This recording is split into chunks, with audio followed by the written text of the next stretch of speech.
जय हिंद। हम लोग इस वीडियो में क्लास 10th के मैथ का जो पहला चैप्टर है जिसका नाम है वास्तविक संख्या, उसके अंतर्गत एक सवाल को देखेंगे जो आपके बोर्ड एग्जाम में हमेशा पूछा जा रहा है। ठीक है, सवाल क्या है आपको स्क्रीन पे दिख रहा हो। सवाल ये है कि दर्शाइए मतलब दिखाना है या साबित करना है, ऐसा भी आप बोल सकते हैं। दर्शाइए कि ये जो आपका 5 - √3 है, 5 - ये कैसी संख्या है? एक अपरिमेय संख्या है। ठीक है, कैसी संख्या है? एक अपरिमेय संख्या है। सवाल क्या है? 5 - √3।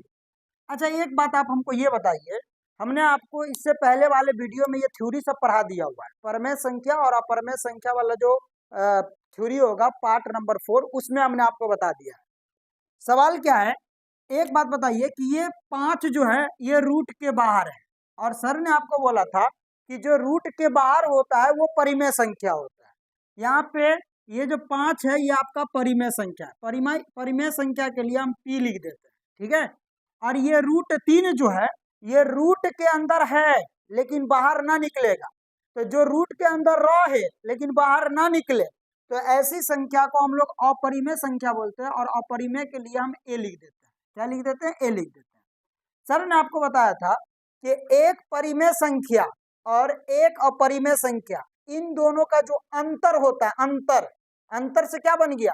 ये 5 - √3 हो गया। एक परिमेय संख्या, एक अपरिमेय संख्या और उसका अंतर का मतलब होता है घटाव। ये हमेशा आपको अपरिमेय संख्या ही देगा, यानी ये जो पूरी संख्या हो जाएगी यह आपका कैसी संख्या हो जाएगी? अपरिमेय संख्या हो जाएगी।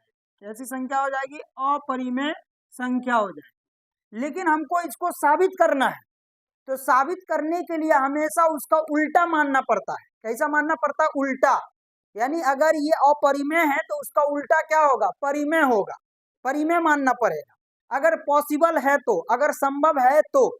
ठीक है, तो बताइए हम लोग पहले यहाँ पे क्या लिखेंगे कि माना कि यदि संभव हो तो, माना कि यदि संभव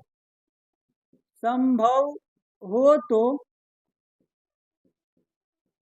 तो ये जो आपका है क्या, 5 - √3, ये आपका एक परिमेय संख्या है। कैसी संख्या है? परिमेय संख्या है। ठीक है, तो अगर ये परिमेय संख्या है तो इसको हम p/q के रूप में लिख सकते हैं। कहने का मतलब क्या है कि इस 5 - √3 को हम बराबर कर सकते हैं p/q के। ठीक है, और जहां यहाँ पे लिख देंगे जहां p और q जो है, p तथा q जो है एक पूर्णांक है या अभाज्य संख्या भी लिख सकते हैं। पूर्णांक लिख लो या अभाज्य संख्या लिख लो, पूर्णांक है। ठीक है, यहाँ तक हम लिख लिए। अच्छा, एक बात बताइए, यहाँ पर है 5 - √3, ये अकेले है कि दुकेला है? सर इसमें दुकेला है। कैसे? ये 5 एक हो गया, ये √3 2 हो गया, यानी यहाँ पे 2 पद है। तो जब भी 2 पद हो तो ऐसे केस में क्या किया जाता है? ऐसी स्थिति में क्या किया जाता है?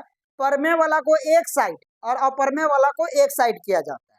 हमने आपको बताया था कि अगर √2 हो या √3 हो या √5 हो या √7 हो, जब अकेले हो तो ऐसे केस में यहाँ पे किया जाता है स्क्वायर। स्क्वायर मतलब होता है वर्ग किया जाता है। क्या किया जाता है? वर्ग किया जाता है।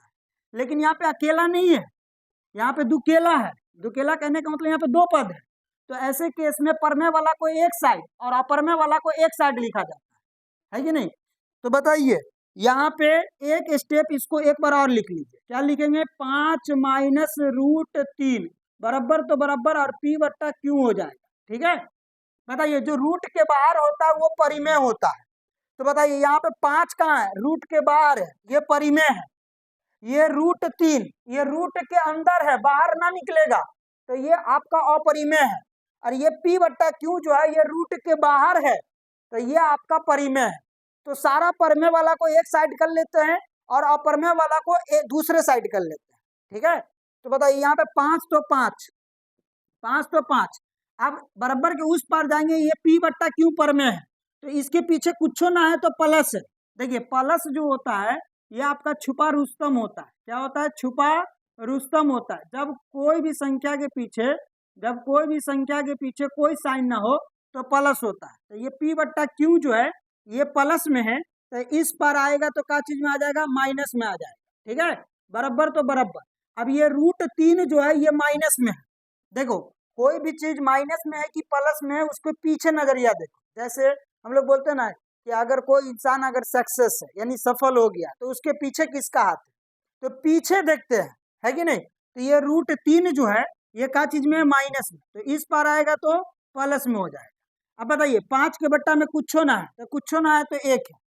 अब ये हो गया बट्टा पे का घटाव, और बट्टा पे का घटाव बोलता है पहले आप निकालिए एलसीएम। तो यहाँ पे एलसीएम निकालना है हर का। हर में कौन है? 1, और हर में कौन है? क्यू। तो 1 और क्यू का जब एलसीएम निकालेंगे तो ऐसा कोई संख्या है जो दोनों को काट सके? नहीं। तो ऐसे केस में क्या किया जाता है? दोनों का गुना कर दिया जाता है। तो 1 का गुना क्यू से करेंगे तो आप एक बात याद रखना, किसी भी संख्या का गुना 1 से करने पर वही आता है। x का गुना अगर 1 से करेंगे तो x ही आएगा। 6 का गुना अगर 1 से करेंगे तो 6 ही आएगा। 7 का गुना अगर 1 से करेंगे तो 7 ही आएगा।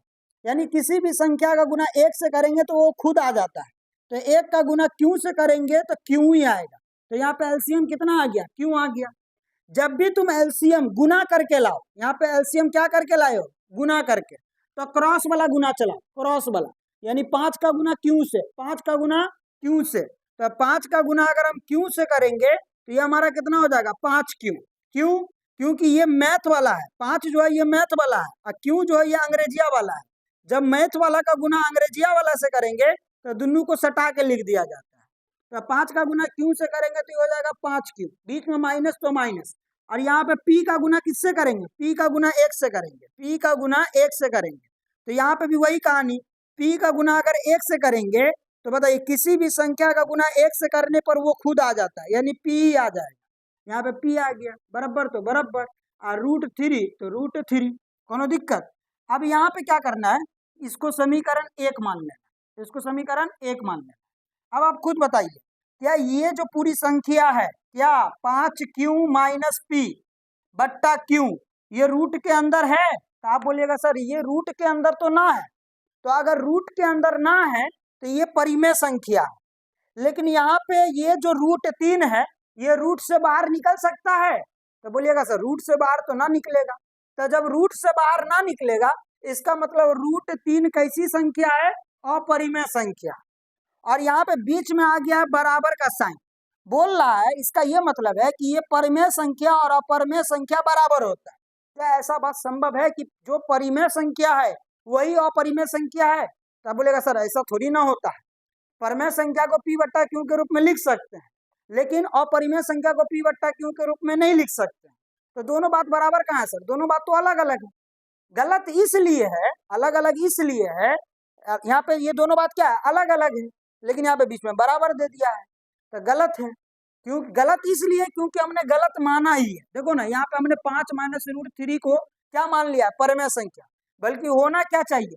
होना चाहिए अपरिमेय संख्या, है कि नहीं? तो हम लोग लिख लेंगे यहाँ पे कि यहाँ ये जो आपको दिख रहा है क्या दिख रहा है? 5q माइनस p बट्टा क्यू, 5q माइनस p बट्टा क्यू, ये जो है ये आपका एक परिमेय संख्या है। एक कैसी संख्या है?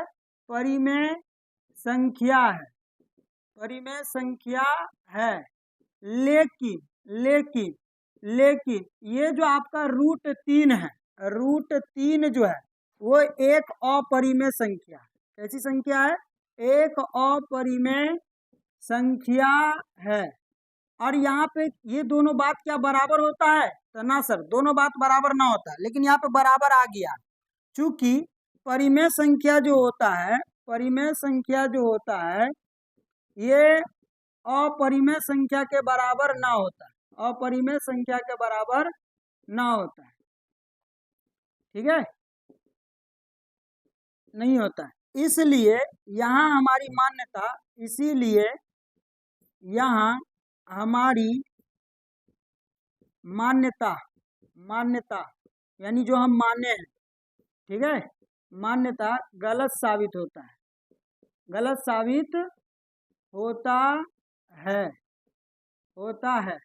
अतः अतः ये जो आपका 5 माइनस रूट 3 है वो एक अपरिमेय संख्या है, एक अपरिमेय संख्या है, अपरिमेय संख्या है। ठीक है, ये अपरिमेय संख्या है। मान्यता इसलिए गलत साबित हो गया क्योंकि हमने इसको गलत ही माना था। 5 माइनस रूट 3 एक अपरिमेय संख्या होगा। ये नियम हमने आपको बताया था कि एक परिमेय और एक अपरिमेय का जो अंतर होता है वो हमेशा एक अपरिमेय संख्या होता है। ये आप इससे पहले वाले लेक्चर यानी वीडियो में जाकर के देख सकते हैं। ठीक है, आप अपने से क्या कीजिएगा, एक सवाल को बनाइएगा कि दर्शाइए कि 6 प्लस रूट 2 एक अपरिमेय संख्या। यह आपका एनसीईआरटी का क्वेश्चन है। किसका क्वेश्चन है? एनसीईआरटी का।